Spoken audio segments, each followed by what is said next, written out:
In the 7th century, Iona was a well-equipped university. It was making a huge impact both here in the British Isles and further afield. England as a country did not exist then. It was split into different regions or areas. And the local king, King Oswald of Northumbria, sent a message to Iona requesting that a missionary be sent here. Aidan, who had been trained in Iona, was sent down here, and when he arrived, he requested of the king if he could set up his training school here on the island of Lindisfarne.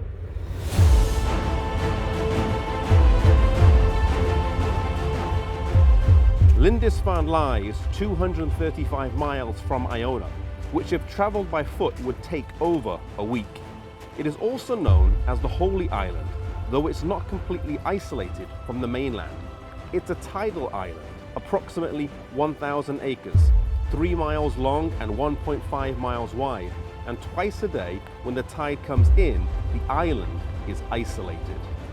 There is something about the solitude and isolation of being on an island that these early missionaries seemed to value, a place to come aside, rest, study, and be equipped for mission service.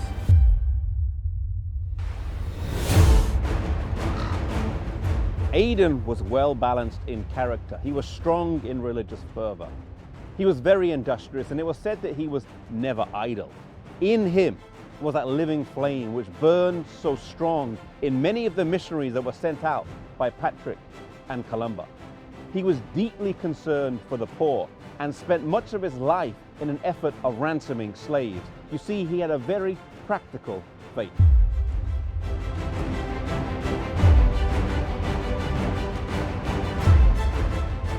He did for England what Columba had done for Scotland. In establishing the training centre here, the fields were used to give work to support the students. They also established other training centres in places like Melrose and Whitby. Aidan was succeeded by Finan, and he established a training centre in Tilbury in Essex and was instrumental in evangelising central England.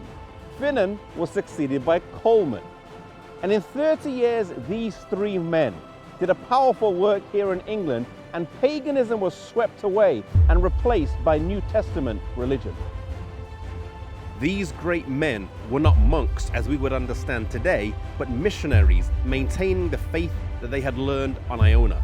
In Truth Triumphant, page 127, it reads, "It is no exaggeration to say that with the exception of Kent and Sussex, the whole English race received the foundation of their faith from Celtic missionaries." You see, in 30 years, these men took the gospel to the country of England, and almost 3/4 was won by their missionary work. They did this in an age where they had no internet, no TVs, no modern forms of communication that we have. Today, God has placed us in different parts of this country, in different parts of the world. And He's given to us His word, He's given to us the message that He wants to be taken to every nation, tongue, and people. May we be faithful in our local churches and in the communities that our churches are placed in, that we would take the message and share it with those who have not heard that Jesus can come soon.